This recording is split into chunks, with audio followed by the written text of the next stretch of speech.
Hello friends, আজকে আমি তোমাদের অ্যাজেলিয়া গাছ কিভাবে যত্ন করলে সারা বছর গাছটাকে ভালো রাখতে পারবে এবং গরমে বিশেষ করে এই গাছের কি যত্ন করলে গাছটা সুন্দরভাবে থাকবে এবং গরমেও ফুল দেবে এই সম্বন্ধেই বলি। প্রথমে এই গাছের মিডিয়া সম্বন্ধে বলতে হয়। এই গাছ সাধারণত পাতা পচা সারের ওপর হয়, খুব ভালো। এর সাথে পাতা পচা সারের সাথে তোমরা ভার্মি কম্পোস্ট মিশিয়েও গাছ বসাতে পারো। মিডিয়া যদি কিভাবে তৈরি করতে হয় জানতে চাও, তাহলে তোমরা আমাকে কমেন্টস করে বলো, আমি কিভাবে মিডিয়া তৈরি করতে হয় তা বলে দেবো। এরপর বলি জল। এই গাছে জল মানে ভেজা মাটি এই গাছ পছন্দ করে, কিন্তু গাছের গোড়ায় জল জমে থাকা এই গাছ একদমই পছন্দ করে না। সেই হিসেবে যখন মাটিটা শুকিয়ে যাবে তখন খুব ভালোভাবে জল দেবে এবং জলটা যাতে খুব ভালো বেরিয়ে যায়, যাতে মাটির ওয়েল ড্রেনটা ভালো থাকে সেই দিকে নজর রাখতে হবে। আর এই গাছের খাবার, এই গরমের সময় যদি তোমরা ভালোভাবে খাবার দাও, গাছটা খুব গ্রোথ হয় এবং গরমে তো ফুল দেবেই টুকটাক, তার সাথে শীতে অসাধারণ ফুল দেবে।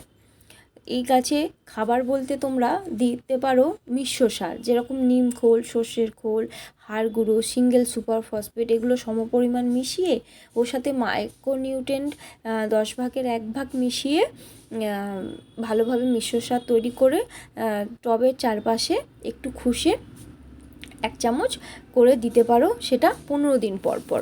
ঠিক আছে।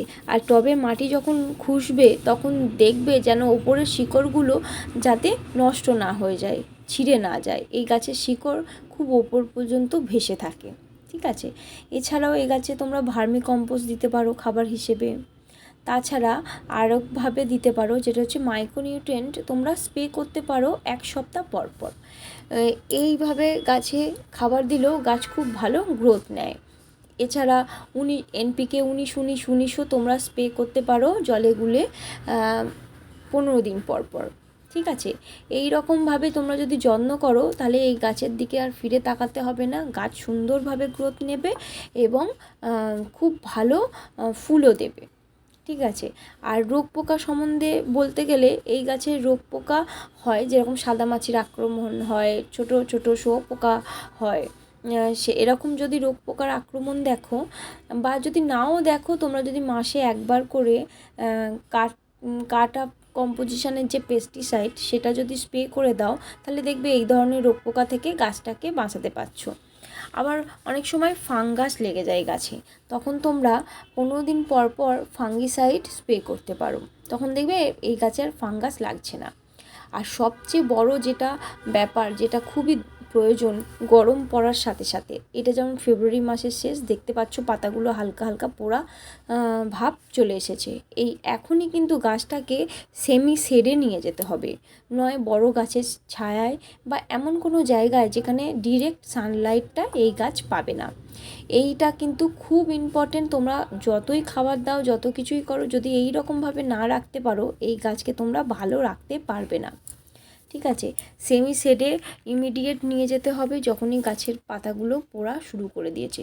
শুধু সকালের হালকা রোদটা দিতে পারো এবং তারপরে পুরোপুরি এটাকে ছায়ায় রাখতে হবে। বর্ষাকালে যেরকম বর্ষার জল এই গাছের গোড়ায় না পড়াই ভালো। এরমভাবে যত্ন নিলে সারা বছর গাছটাকে তোমরা সুন্দরভাবে বাঁচিয়ে রাখতে পারবে এবং শীতকালে প্রচুর ফুল পাবে। বারবার নার্সারিতে গিয়ে অ্যাজেলিয়া গাছ আর কিনে নিয়ে আসতে হবে না। আমার ভিডিওটা তোমাদের কীরকম লাগছে আমাকে কিন্তু কমেন্টস করে বলো। আর প্লিজ প্লিজ প্লিজ আমার চ্যানেলটাকে সাবস্ক্রাইব করো। আমার চ্যানেলটাকে যদি তোমরা সাবস্ক্রাইব করো, লাইক করো, কমেন্টস করো, তাহলে কিন্তু আমার ভিডিও করতে আরও ভালো লাগবে, নতুন নতুন ভিডিও আনতেও ভালো লাগবে। ওকে। তাহলে আমার অ্যাজেলিয়া গাছটা তোমাদের কীরকম লাগলো তোমরা কিন্তু আমাকে বলো। তাহলে দেখা হবে নেক্সট ভিডিওতে। টাটা।